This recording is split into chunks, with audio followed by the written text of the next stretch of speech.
Mayday! Hey, I'm Russ Rapp, and this is my YouTube channel about non-duality.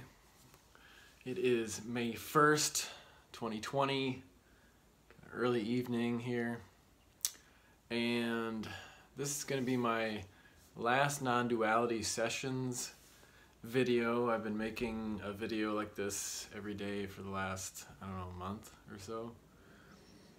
It's been fun. I've had a lot of good comments and things, and but at this point I think I just want to go back to doing a video like once a week or so, and I'm looking at doing maybe some live videos, see if I can have some questions live that we can talk about and go over. I'd have to do that on a laptop because I don't have enough subscribers to do it on my phone here, so which is fine.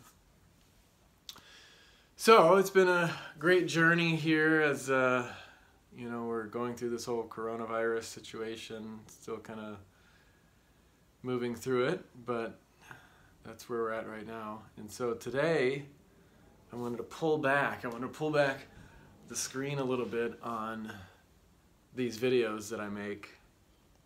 Not don't get too excited. I'm not going to take you a tour of my house or anything, but the interesting thing about making these videos is, the experience of you as the viewer and me as the creator of the video. Because as most of my videos show, well, originally I had them set up over there against the windows, but this is kind of the setup with dresser and bookshelf and my picture that I took of the dam there. And the interesting thing about making these videos is the frame here that that you're seeing is just a small little window of the reality of this room, of this situation here. And it's really kind of like the idea of awareness or consciousness, individual consciousness. It's such a small point of awareness that it's pretty feeble, I guess if you could say it that way. Or kind of the same idea would be if I were to take and cover up the camera. Let's see here if I can do this. So now, there we go. Alright, so now you see just a little bit less of what's going on here. And so as the creator of the video, I have the power to frame what you're able to see and not see. And that's a lot of the way the ego works, or the separate self, personality. Frames kind of what you pay attention to, what you're aware of in your immediate surroundings, because your awareness is quite limited in that respect. And so, right now I'm making this video. I'm literally sitting by myself in a room. Sometimes I take, a handful of takes before I start getting in a flow of talking. But this one I'm just gonna doing as it goes here. And I'm literally talking into an iPhone. Here's the camera right there. So I'm kind of generally looking right there. It's hooked up to a stand with a ring light. As you can see the ring light in my eye, because if I didn't have the ring light on, if I turn that off, it's pretty shadowy. So it kind of just illuminates the subject, which in this case the subject is me. And so that's what you can see in this little small frame that I've allowed you to to witness. And behind the camera there is other stuff that you can't see. So on this side over behind the camera is another dresser. It matches this one. Some clothes on the top, a full laundry basket, some shoes. I could flip the camera and show you, but the point I want to make with that is it's kind of like the idea of non-duality and trying to explain what non-duality is, or the idea of nothingness, or there being a no person. And I think since you're not able to look behind the camera, you'll never really know what's on the other side. And so, as a human being that has, the 5 physical senses of sight, taste, touch, hearing, and smelling, you can experience this world in what exists, but you can't understand or comprehend what it means to not exist, or what comes before, what's nothingness, what is something that's unmanifest. You can kind of talk about it conceptually, but you never really understand it because you can never see it. And I think the fact that you can't see it makes it difficult to really explain, but that doesn't mean it's not there. That doesn't mean that the laundry basket on the other side of the camera is not there. And I think the recognition of non-duality in an experiential way is, I guess it could be described, in my opinion, as the sense of peace or joy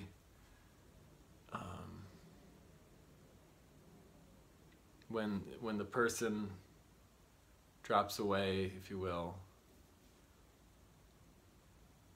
or you have a realization in a moment of non-duality that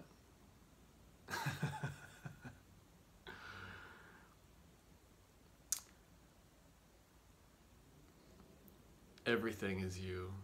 So like nothingness doesn't exist to something that is manifest.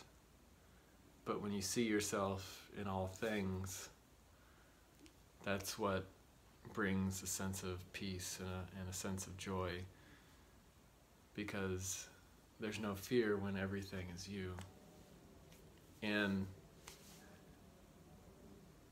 I think you can peer into that. I think that's kind of the window into what non-duality is pointing to. And for me, it happens pretty much when I don't expect it. I guess I don't know if there are ways to make that type of experience happen more. But then it becomes a control issue at that point if you want to try to produce a sense of not being, because that's trying to become nothing by becoming something being nothing, and that just doesn't work.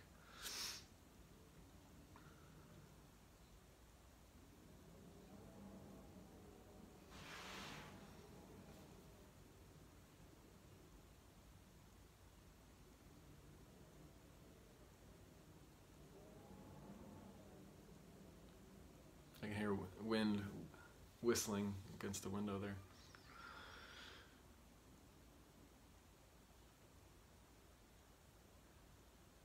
We're all doing this dance called life, the game of life. And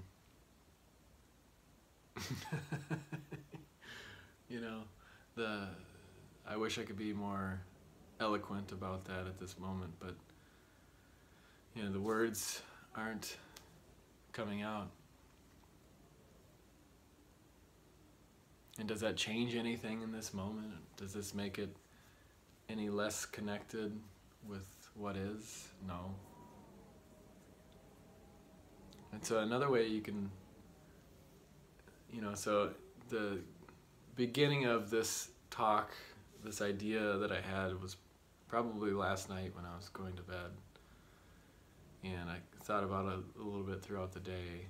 And with these sessions videos, it's hard to really have a real cohesive thought off the cuff. And so I just kind of, whatever hits the top of my mind is what's coming out of my mouth. And so there's kind of a beauty in that, not having the control over what you're going to say. I mean, you know, there was some planning involved, so I didn't completely waste your time, but whatever comes out, comes out. But the one other idea that I thought was interesting is if you think of this phone, this screen right here, all of this is, picture it as like a portal. And I just imagine in my head, like if there were me, a picture of me sitting in this room talking into this cell phone, which is kind of silly. But then you, as the viewer, would be on the other side in your own space and time, holding your phone or watching it on your computer, and that would be, there would be a connection there. Because essentially, like right now, in this moment is now. But for you, this moment is also now.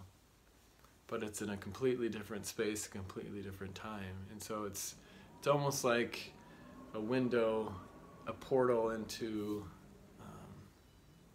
another time, another space, another reality, but it's all happening in this moment. And there's no guarantee that what I'm doing right now is going to actually reach anyone.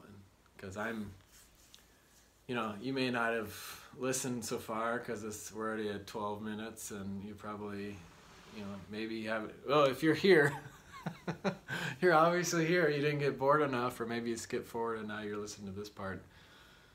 But there's no guarantee that you're going to hear this, or that anyone's going to see this, because I can make this video and then there are steps to get them, you know, uploaded into YouTube, and then eventually having someone see the video, click on it, and witness this.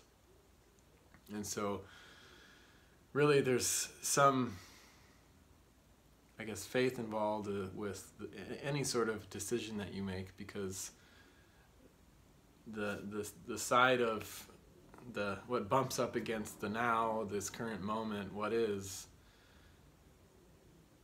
unknown. Like we may think that, you know, especially if it's like I'm moving my hand from here to here, it's a lot more clear because, you know, I feel like I have control over moving my hand, and the time that it moves is so quick. But like think of the light that's coming from other solar systems, other stars that we see in the sky, and it looks like an illuminated sky, but that could be from a sun in another galaxy that blew up years ago. But the experience that we're having now is in this moment. We're looking into the past at this star coming at us. And so if you think about it in this sense, every interaction that you have, everything in relationship is always happening in the moment, but everything is always delayed. So everything you're seeing with your eyes, experiencing, is always something that's in the past. It's already happened. You're just experiencing that now. And the thing that happened is now in its own moment of now at the same time you're experiencing it. So for instance, if I were to, you know, smack my face, I would have this happen, and it would take a tiny nanosecond to reach my brain to tell me that, hey, this happened. And so what's actually happening is and I'm not a scientist by any means, but the neurons are taking this impulse into my brain. My brain takes a moment to interpret it as an experience, but that experience, that interpretation, is happening always right now. But the thing that it's interpreting is always in the past, if that makes any sense. And so it's essentially, you know, everything is happening in this moment. Every experience is now. And for you, as the viewer of this video, you're obviously in a different space because you're not sitting in the room with me. So like,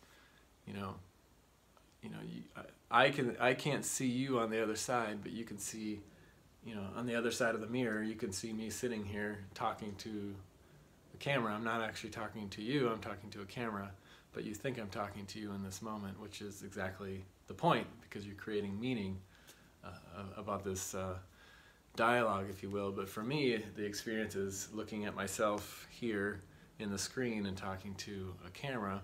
I'm not seeing you on the other end. And so there is this time lag, there is this difference in space, but in your experience of it, you see it as now. And so, what was the word I was trying to think of? About there being no guarantees in what I'm doing now, this action. Because we always think of action and consequence, action, reaction. This happens now, and then that happens as a response later.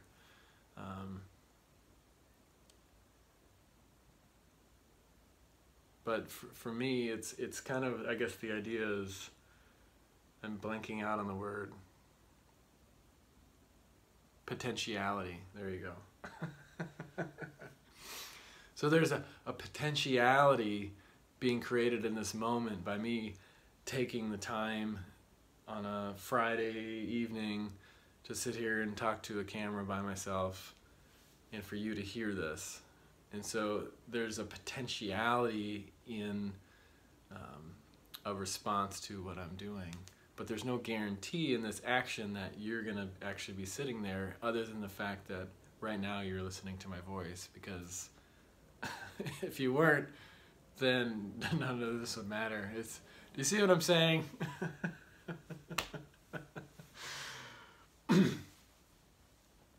So I'm talking directly to you right now in another space, in another time. And you know, that's how our reality is built, is in relationship. Because if you think about it, if we were to freeze time and everything was stuck, you know, because right now we're on a planet that's spinning and we're shooting through space and everything, and in a galaxy, Milky Way and all that. Right now we're constantly in motion.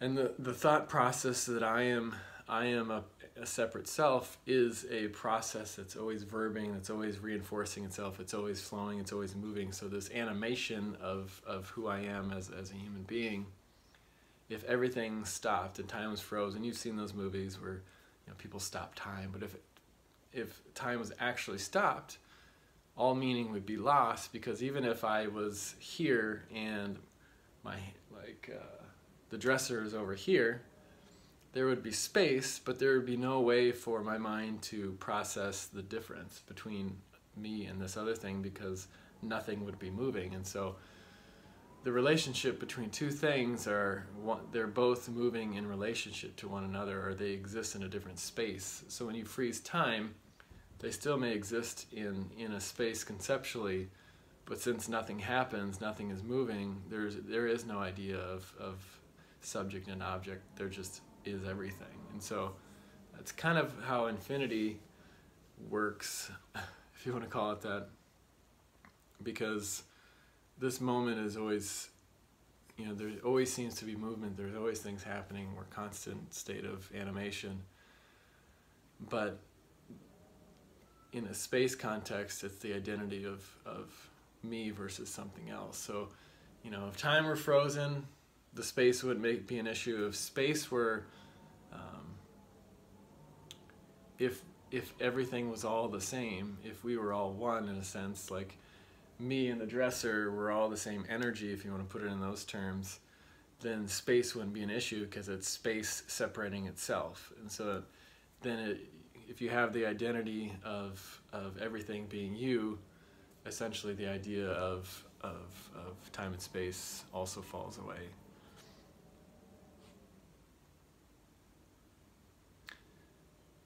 I hope that makes sense, because I'm kind of a little all over the place, but that's what I plan on talking about today a little bit. But I just think it's interesting that, you know, one thing happens now, and the same now happens, you know, momentarily. So if you get what I'm saying and you've made it this far, I appreciate it, because I am talking directly to you, whoever you are. So let's see. in the comments, I want you to say, how about guitar?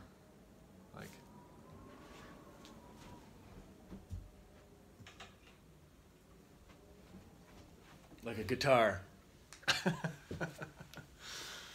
Then I'll know that you watched the whole video and maybe you got something out of this. So, like I said, this is gonna be my last sessions video for a while, but I'll still make videos. So subscribe to my channel, and like I said, I like your comments, so please leave them below. And until next time, peace.